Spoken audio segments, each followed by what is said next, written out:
നിൽക്കും കൂട്ടുകാരും വരുന്നേ, യേശുവിന്റെ ദൂതുകളേന്തി നിങ്ങൾക്കരികിൽ വരുന്നേ. നിൽക്കും കൂട്ടുകാരും വരുന്നേ, യേശുവിന്റെ ദൂതുകളേന്തി നിങ്ങൾക്കരികിൽ വരുന്നേ.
ചെറുതായി കുറഞ്ഞിട്ടുണ്ട്, പക്ഷെ പ്ലേറ്റ്ലെറ്റിന്റെ കൗണ്ട് കുറവാണ്. ഒന്ന് ശ്രദ്ധിക്കണം. ശരി ഡോക്ടർ. ഉപ്പിട്ട് ധാരാളം വെള്ളം കൊടുക്കണം. പിന്നെ പപ്പായ അല്പം പഴുത്തത് ധാരാളം കൊടുക്കുക. മാതളം, പാഷൻ ഫ്രൂട്ട് തുടങ്ങിയ പഴങ്ങളുടെ നീര് കൊടുത്താൽ കൗണ്ട് കൂടിക്കോളും. മോൻ പേടിക്കണ്ട കേട്ടോ, വേഗം ശരിയായിക്കോളും.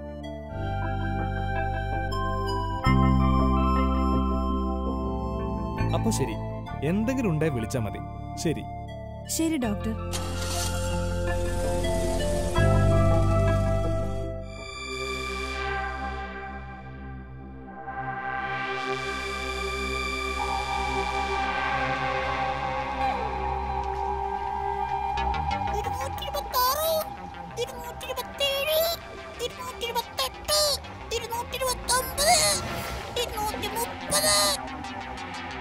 ഇനി 1500 മുട്ടകൾ വിരിയാനുണ്ട്. 230 കുഞ്ഞുങ്ങൾ വിരിഞ്ഞിരിക്കുന്നു.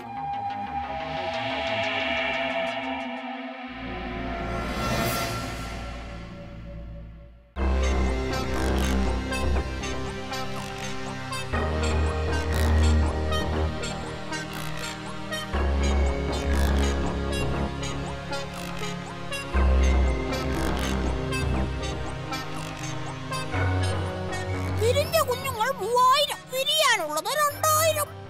രാജാതിരാജൻ, രക്തൻ, കുടിയൻ, കടിയൻ, കൊതുകുരാജ എഴുന്നള്ളുന്നു.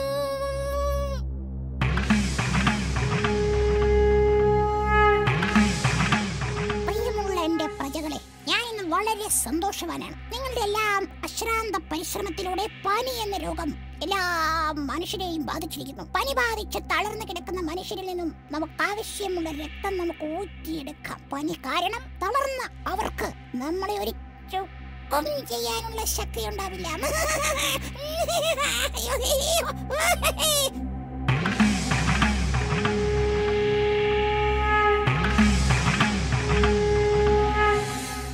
ചിലയിടങ്ങളിൽ നമ്മുടെ മുട്ടകൾ നശിപ്പിക്കപ്പെടുന്നുണ്ടെങ്കിലും നമ്മളെ തോൽപ്പിക്കാൻ ആർക്കും കഴിയില്ല.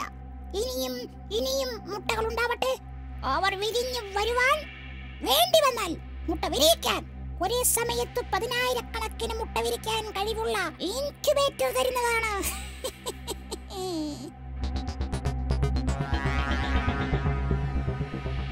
പനി വളരട്ടെ, നിണം നിറയട്ടെ, വേഗം പനി പടർത്തൂ, പടർത്തൂ, പടർത്തൂ.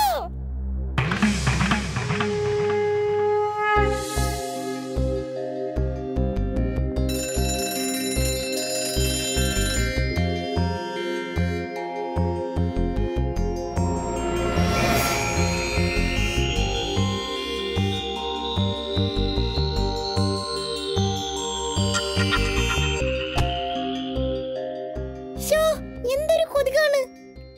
ശരിയാ, ക്ലാസ്സിൽ പോലും ഇരിക്കാൻ കഴിയുന്നില്ല. അതുമാത്രമോ, ഈ കൊതുക് കാരണം നമ്മുടെ രാജ്യം മുഴുവനും പനി പിടിച്ചിരിക്കല്ലേ. പാവം ആ ബെന്നി, പനി ഇതുവരെ കുറഞ്ഞിട്ടില്ല. ഈ കൊതുകിനെ നിർമ്മാർജ്ജനം ചെയ്യാതെ യാതൊരുവിധ പോംവഴിയും ഈ കാര്യത്തിലില്ല. അതിന് പ്രിയമുള്ള ഗ്രാമവാസികളെ, മാന്യമഹാജനങ്ങളെ, പെരുകി വരുന്ന കൊതുക് നിർമ്മാർജ്ജനത്തിനും പനിച്ചൂടിൽ വിറയ്ക്കുന്ന നമ്മുടെ നാടിനെ അതിൽ നിന്നും വിമുക്തമാക്കാനും വേണ്ടി ഓരോ വീടുകളിലും നാളെ മുതൽ മരുന്ന് തളിക്കുവാൻ പഞ്ചായത്ത് തീരുമാനിച്ചിരിക്കുന്നു. എല്ലാവരും സഹകരിക്കുക. അപ്പോ നാളെ മരുന്നടിക്കാൻ കാരണം കൊതുകുകളെല്ലാം പോവായിരിക്കുമല്ലേ? അയ്യോ, എത്രയും വേഗം രാജാവിനെ വിവരമറിയിക്കുക തന്നെ വേണം. മരുന്ന് തളിക്കും പോലും. ഇനി തട്ടിപ്പോകുമെന്ന് കരുതി വട്ടായി പോയതാണോ? നിങ്ങൾ കരുതുന്നുണ്ടാവും മരുന്ന് തളിക്കുന്നു എന്ന് കേട്ടിട്ടും ഞാൻ എന്തിനാ എങ്ങനെ ചിരിക്കുന്നതെന്നും, ഇനി എനിക്ക് വട്ടായോ എന്ന് അല്ലേ? ശരിയാണ് രാജൻ, ഈ സംശയം സ്വാഭാവികമാണ്. പക്ഷേ ഈ മരുന്നിനൊന്നും നമ്മുടെ വർഗത്തിന് ഒരു ചുക്കും ചെയ്യാൻ പറ്റില്ല. അങ്ങനെ സംഭവിച്ചിരുന്നെങ്കിൽ ഡൈനോസറിന് ശേഷം ഈ ലോകത്ത് നിന്ന് അപ്രത്യക്ഷമാകുന്ന മറ്റൊരു ജീവവർഗം നമ്മുടേതായേനെ. എത്രയോ തവണ ഈ മനുഷ്യൻ നമുക്ക് മരുന്ന് തളിച്ചു, എന്നിട്ട് വലുതും സംഭവിച്ചോ? അവർ തളിക്കുന്ന മരുന്നിനേക്കാൾ മാരകമായ മലിനജലത്തിലാണ് നമ്മുടെ ജനനം. അതവർക്കറിയില്ല. നാളെ അവർ മരുന്ന് തളിക്കുമ്പോൾ നിങ്ങൾ അതിൽ അർമാന്തിച്ച് കുളിച്ചോ. എൻജോയ് ചെയ്തോളൂ, എൻജോയ്, എൻജോയ്.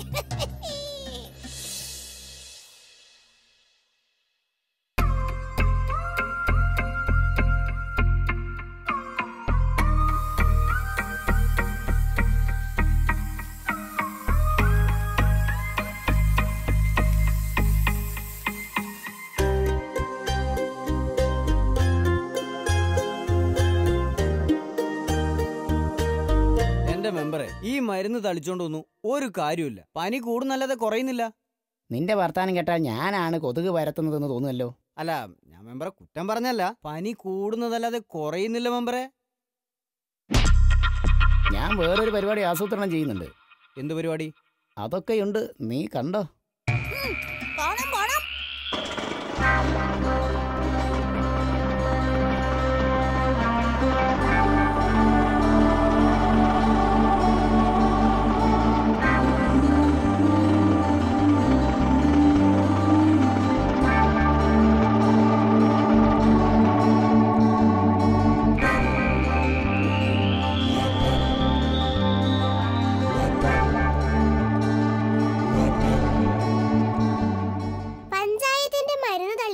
പുകയും കൊണ്ടൊന്നും യാതൊരു ഫലവും ഉണ്ടാവില്ല. പനിയാണെങ്കിൽ പടർന്നു പിടിക്കുകയും ചെയ്യുന്നു. ഇനി എന്താ ചെയ്യാ? പനി ഈ വഴി വരാൻ പാടില്ലെന്ന് ബോർഡ് എഴുതി വെച്ചിട്ട് കാര്യമില്ലല്ലോ. പനി പടരുക തന്നെ ചെയ്യും. അങ്ങനെ തീർത്തു പറയാൻ വരട്ടെ, നമുക്ക് കാവലായി കാവൽ മാലാഖമാരുണ്ടല്ലോ. അവരൊരു പോംവഴി കാണിച്ചു തരാതിരിക്കില്ല.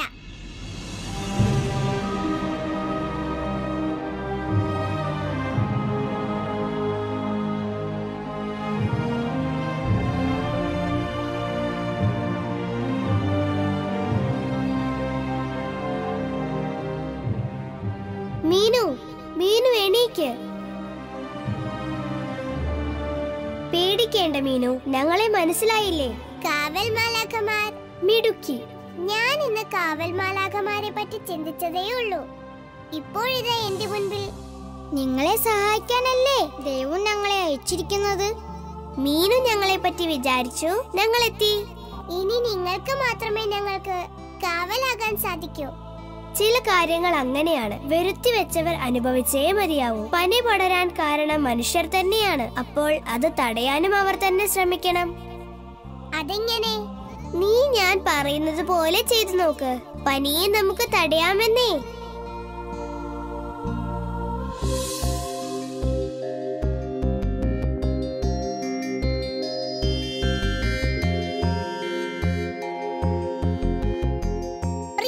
കൂട്ടുകാരെ, പനി പടർന്നു പിടിക്കാതിരിക്കാനുള്ള ഏക മാർഗം കൊതുക് നിർമ്മാർജ്ജനമാണ്. അത് ആദ്യം തുടങ്ങേണ്ടത് നമ്മളുടെ വീടുകളിൽ നിന്നാണ്. വീടും പരിസരവും വൃത്തിയായി സൂക്ഷിക്കുക. കെട്ടിക്കിടക്കുന്ന വെള്ളം ഒഴുക്കി കളയുക. മനുഷ്യനിവിടെ പഠിത്തം കാരണം കളിക്കാൻ സമയം കിട്ടുന്നില്ല, പിന്നെ വെള്ളം കമഴ്ത്തി കളയാൻ ഇവർക്ക് വട്ട. കൂട്ടുകാരെ, അപ്പോ ഇന്ന് തന്നെ വൃത്തിയാക്കാൻ തുടങ്ങുമല്ലേ?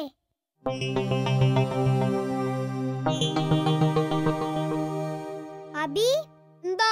അബി, ഞങ്ങൾ ഇന്ന് പറഞ്ഞതുപോലെ വീട് വൃത്തിയാക്കി തുടങ്ങിയില്ലേ? പറയുന്നോണ്ടൊന്നും തോന്നരുത്. ക്ലാസ്സിലായതുകൊണ്ടാ ഞാനൊന്നും പറയാതിരുന്നത്. വൃത്തിയാക്കലൊക്കെ നിങ്ങൾ ചെയ്താ മതി കേട്ടോ. എനിക്ക് വേറെ പണിയുണ്ട്.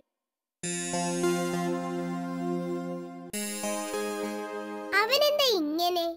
അവൻ എന്തെങ്കിലും ചെയ്യട്ടെ.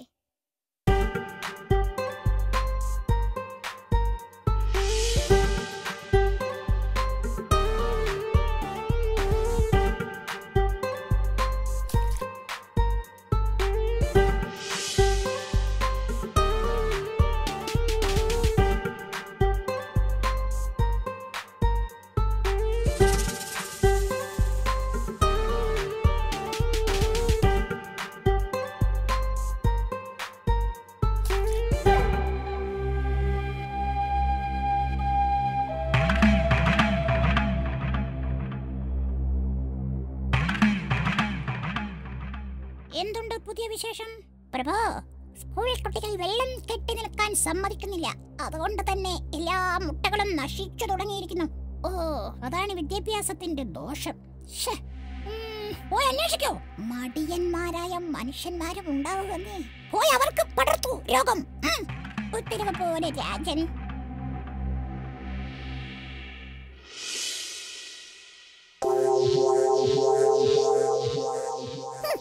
മടിയൻ തന്നെ. കണ്ടില്ലേ ഇവന്റെ വീടും പരിസരവും വൃത്തിയില്ലാതെ കിടക്കുന്നത്?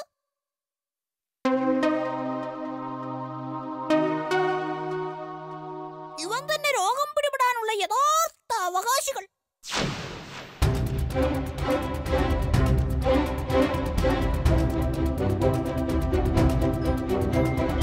അബി, ഞാൻ പറഞ്ഞിരുന്നതല്ലേ, വീടും പരിസരവും വൃത്തിയായി സൂക്ഷിച്ചിരുന്നെങ്കിൽ നിനക്ക് ഈ പനി വരില്ലായിരുന്നു. പനി വന്നാ ഞാൻ മരുന്ന് വാങ്ങി കഴിച്ചോളാം. തൽക്കാലം നിങ്ങളുടെ ഉപദേശമൊന്നും വേണ്ട.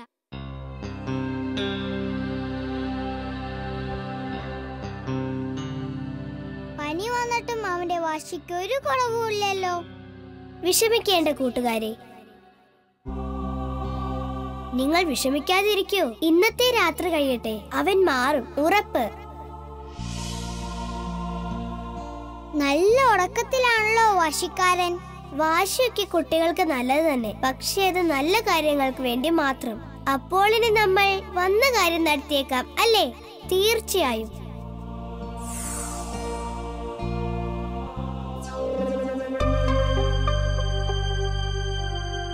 ഞാനിത് എവിടെയാ? ഏതാ ഈ സ്ഥലം? ഞാൻ എങ്ങനെ ഇവിടെ എത്തിയേ? എന്ത് നല്ല മണമാ, എന്ത് രസമുള്ള സ്ഥലം. ഇത് ഏതാ ഈ സ്ഥലം? ഇതെന്റെ പൂന്തോട്ടമാ കുഞ്ഞെ.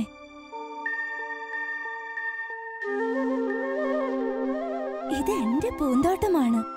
മുത്തശ്ശി ഏതാ? ഇവിടെ മുത്തശ്ശി മാത്രമേ ഉള്ളോ?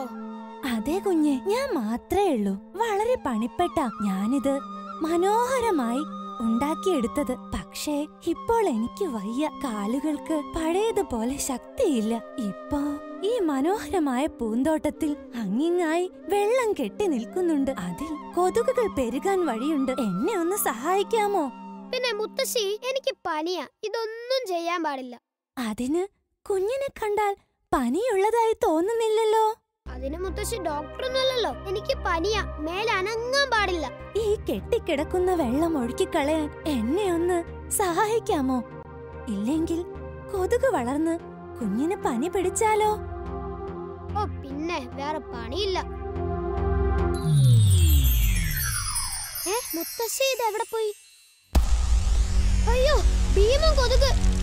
അയ്യോ, രക്ഷിക്കണേ, ഈ കൊതുകിനെ കൊല്ലും. ഇതിന്റെ മുട്ടയുള്ള വെള്ളം തെറിപ്പിച്ചാൽ ഞാൻ രക്ഷപ്പെടും. പക്ഷെ അത് കാണാനില്ലല്ലോ.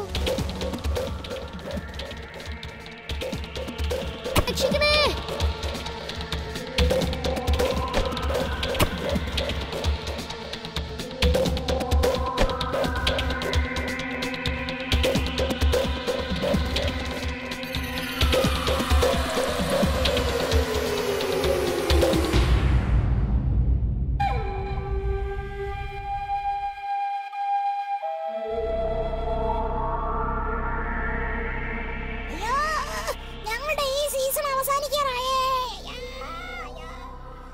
കൂട്ടുകാരെ, നിങ്ങൾ പറഞ്ഞാണ് ശരി. ഞാൻ എന്റെ വീടും പരിസരവും വൃത്തിയാക്കി. ഇനി എന്നും വൃത്തിയാക്കുകയും ചെയ്യും.